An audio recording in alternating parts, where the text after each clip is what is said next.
It started with the phone call that made my chest tighten in a way I hadn't felt in years. I remember the way her voice cracked, not in sadness, exactly, but something like a weight had settled in her throat, heavy and uneven. She didn't say much, just that she needed to talk when I got home. Something about the pause before she spoke felt wrong. The way her words lingered in the air, like they were waiting for me to fill the silence, made me nervous without reason. By the time I unlocked the door, I could hear faint sobs coming from the living room. The lights were dim, casting soft shadows over the furniture, and she was sitting there, curled up on the couch with a blanket wrapped tight around her. She didn't look up as I walked in, only murmured, "I just can't stop thinking about it." I froze for a second, unsure if I should touch her, speak, or just leave her to her grief. It felt urgent, the way her hands trembled over the edge of the blanket. I sat down slowly, careful not to startle her. "Hey," I said softly. "I'm here." She looked up then, eyes glistening but oddly distant. For a moment, I thought I understood, the raw emptiness in her gaze, the way her lips quivered. I reached out, but she flinched, just slightly, before pulling her knees tighter. Something didn't add up. I couldn't put my finger on it, and that was the moment I realized that whatever had happened, it was bigger than grief. It started with the phone call that made my chest tighten in a way I hadn't felt in years. I remember the way her voice cracked, not in sadness, exactly, but something like a weight had settled in her throat, heavy and uneven. She didn't say much, just that she needed to talk when I got home. Something about the pause before she spoke felt wrong. The way her words lingered in the air, like they were waiting for me to fill the silence, made me nervous without reason. By the time I unlocked the door, I could hear faint sobs coming from the living room. The lights were dim, casting soft shadows over the furniture, and she was sitting there, curled up on the couch with a blanket wrapped tight around her. She didn't look up as I walked in, only murmured, "I just can't stop thinking about it." I froze for a second, unsure if I should touch her, speak, or just leave her to her grief. It felt urgent, the way her hands trembled over the edge of the blanket. I sat down slowly, careful not to startle her. "Hey," I said softly. "I'm here." She looked up then, eyes glistening but oddly distant. For a moment, I thought I understood, the raw emptiness in her gaze, the way her lips quivered. I reached out, but she flinched, just slightly, before pulling her knees tighter. Something didn't add up. I couldn't put my finger on it, and that was the moment I realized that whatever had happened, it was bigger than grief. I stayed there for a long while, just watching her, letting the quiet fill the space between us. I'd always prided myself on noticing the small things, how her eyes darted when she was nervous, how she hummed softly when she was content, how her fingers twisted a ring when she was thinking. Tonight, every gesture felt off. She wasn't grieving the way she had before. She was somewhere else. I reached over, slowly, to tuck a stray strand of hair behind her ear. She flinched, just a fraction, enough to make me pause. "It's okay," I whispered, though I wasn't sure who I was reassuring, her or myself. She let out a soft laugh, almost a gasp, and it sounded forced, like she was trying to remind me that she was still here. That she was still the person I loved. But that laugh didn't reach her eyes. I tried to pull her into a hug, feeling the tension in her shoulders, the rigidness in her back. "Talk to me," I said quietly. "Tell me what's going on." She hesitated, then shook her head, pulling her knees tighter. "You wouldn't understand," she murmured. That line, though small, hit me like a warning bell. I thought I did understand her. I thought I had been patient, loving, present in ways that mattered. But something in her tone made me doubt that entirely. And yet, I couldn't leave. Not now, not when the tremor in her voice betrayed how fragile she was, or seemed to be. I sat there, tangled between wanting to comfort her and needing to know the truth. And in that tangled silence, I realized that the life we'd built, the jokes, the routines, even the mundane Sunday mornings, was starting to feel fragile. Like it could shift, or shatter, with just one misstep. And I wasn't sure if I was stepping into grief. Or something else entirely. The next few days were Strange. I tried to settle into our usual rhythm, making coffee, checking emails, joking about the minor disasters of daily life, but nothing landed right. She smiled at me, answered my questions, even laughed at the same old lines we'd shared for years, but there was a distance in her gaze, a kind of careful calculation I couldn't name. It started with little things. A story she told about her childhood that didn't match what I remembered. She insisted her family had always gone camping every summer, but I knew that wasn't true. She'd told me they never did. At first, I brushed it off, thinking maybe her memory was just hazy, or maybe she wanted to create a happier version of her past for herself. I didn't question it too deeply. Then came the messages. I noticed her phone light up late at night, and when I glanced, the texts were from people I didn't recognize, conversations she quickly minimized or locked away when I entered the room. She said it was nothing, just friends checking in, but the defensiveness in her voice made me hesitate. Even our apartment started to feel rearranged. Books shifted, photos slightly different angles, notes in handwriting I didn't recognize on the fridge. I questioned myself at first, thinking maybe I'd just forgotten, or maybe I was imagining it.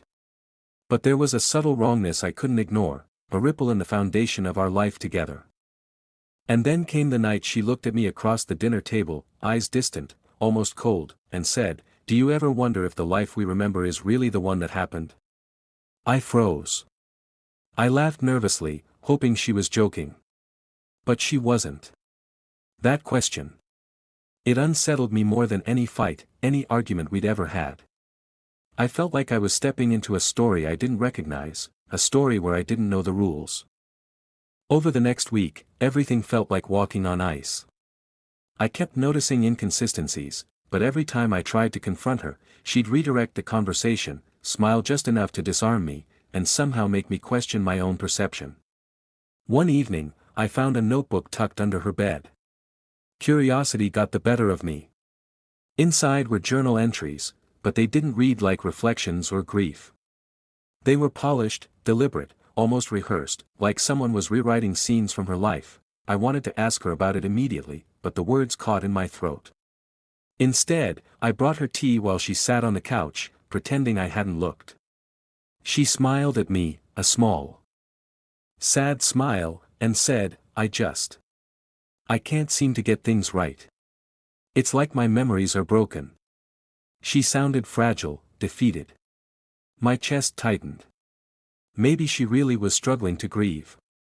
Maybe that's all this was, but then came another clue, subtle, almost laughable if it weren't so disorienting. She told me about a childhood pet I was certain she'd never had. I challenged her gently, and she got quiet, then said, "I don't know why I always say that. Maybe it's how I want to remember things." That phrasing, "how I want to remember," lingered in my mind longer than it should have. I started noticing more patterns, friends commenting on things I didn't recognize, old photos slightly altered. Digital messages edited after the fact. Every explanation she offered seemed plausible, yet the puzzle pieces never fit. The more I tried to make sense of her, the less sense it made. By the end of the week, I was exhausted, emotionally, mentally, even physically.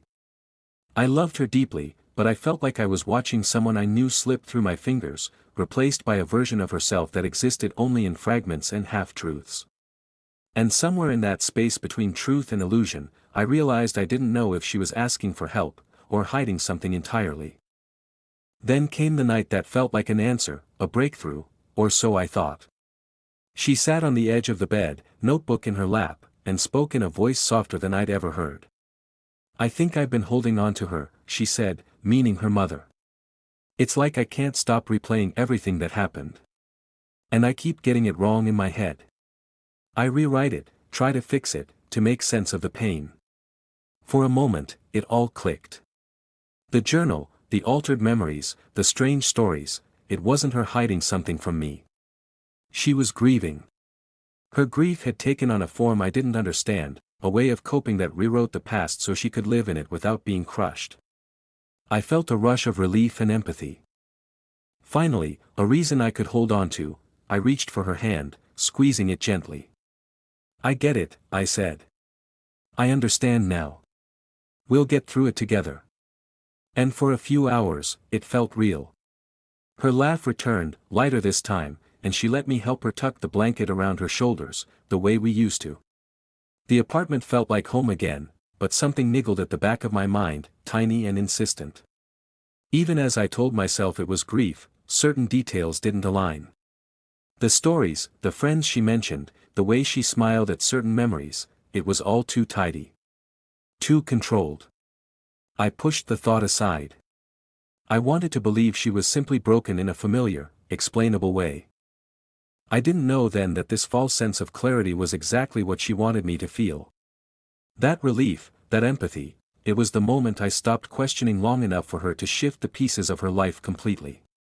And I had no idea how carefully she had been orchestrating it. It all unraveled the night I found the photo album. I was looking for something mundane, a receipt, an old ticket stub, but instead, I stumbled across a collection of images that didn't belong. Pictures of her as a child, smiling in ways I didn't recognize. A birthday party with people I'd never met. Notes tucked between the pages describing events that, as far as I knew, had never happened. I confronted her quietly, my voice shaking. "What is all this?" She looked up, calm, almost serene. "I thought I told you," she said. But her explanation wasn't grief. It wasn't coping. It was deliberate. She had been rewriting her past, creating a life she wanted to remember, shaping memories to fit a story that made sense to her, not the one that actually happened. I felt my chest tighten, the world tilting. All those inconsistencies, the strange stories, the altered texts, the notebook, it wasn't confusion or grief. It was manipulation. A rewriting of history. And I had been complicit, unknowingly accepting every carefully crafted detail. "What about us?" I asked, voice barely audible. She paused, fingers tracing the edge of the album. "We're still us," she said softly. But her eyes told a different story, one where I was always a supporting character in the narrative she was constructing. I sank onto the couch, the weight of betrayal pressing down. Everything I thought I knew, the small routines, the jokes, even her smiles, was filtered through a version of reality she had designed. And worse, I realized I hadn't even noticed how willingly I had accepted it. For a moment, I wanted to scream, to run, to demand the truth in a way I never had. But instead, I just sat there, feeling the quiet devastation settle over me. She was smiling, calm, almost triumphant in her own way, and I realized that some betrayals don't come with fireworks, they come in silence, in carefully rewritten memories, and in the slow unraveling of trust you never knew was fragile. The days after that night felt like walking through fog. I moved through the apartment, touching objects that now felt foreign, her mug, the blanket she'd wrapped herself in, the photos on the wall. Everything was the same, and yet nothing was. I tried to talk to her, to make sense of what had happened, but she answered carefully, in the same calm, measured voice, as if nothing had changed. I kept replaying every conversation, every laugh, every touch. Moments that once felt intimate now seemed staged, rehearsed, part of a script I hadn't been given. I realized how much I had trusted her version of reality, how much I had willingly suspended my own judgment to preserve the life we had together. And in that realization, I felt a quiet rage, a mixture of betrayal, sorrow, and disbelief that someone you love could reshape the past without you noticing. Friends and family noticed the change in me. I laughed less, stayed in my own thoughts more, and stopped asking her questions about her childhood. Even when she tried to share, I'd nod politely, but the words fell flat. The distance between us grew, not through arguments, not through shouting, but through the invisible fracture she had carved into our shared reality. I tried to hold on to empathy, to imagine her pain, to forgive the need to rewrite memories. But even that felt hollow, like trying to cup water in my hands. It slipped through every time I looked closer. And in the quiet moments, when the apartment was empty except for the hum of the refrigerator, I realized that love doesn't always heal deception. Sometimes, it just leaves you staring at the person you thought you knew, wondering who they really are, and yet, I stayed. Part of me couldn't leave, couldn't abandon the traces of us that were still real, even if the foundation had shifted beneath my feet. The aftermath wasn't dramatic. It was subtle, lingering, and endlessly unsettling. Weeks passed, and life settled into a strange rhythm, one that felt normal on the surface but hollow underneath. I kept my routines, went to work, answered her questions, smiled when she smiled. But inside, I was always measuring reality against the version she had constructed, wondering which moments were real and which were carefully curated illusions. I thought about leaving. I thought about telling her I couldn't live in a world where the past was negotiable, where my trust could be reshaped with a few stories and journal entries. But I couldn't. Not entirely. Because in some ways, I still loved her. Not the version she had rewritten, but her. The part of her that existed beyond the narrative she spun. The small truths that peeked through when she thought no one was watching, and so I stayed, caught between empathy and betrayal, between understanding and disbelief. I watched her one evening, laughing quietly at a memory I knew wasn't real, and felt a pang I couldn't name, grief, perhaps, for the person I thought I knew, or maybe mourning the trust one had lost. I realized then that some relationships aren't about closure. Some are about endurance. About learning to live with uncertainty and deciding whether the fragments of connection are enough to keep you there. I don't know if staying was love, or cowardice, or just the stubborn hope that some part of her could still be real. And maybe that's the thing that haunts me most. I will never know which version of her I loved, and I will never know if she ever truly loved me, or if I was just part of the story she wanted to remember. In the end, I learned that sometimes the hardest question isn't who is right or wrong, it's whether you can forgive reality when someone you trust decides it's optional.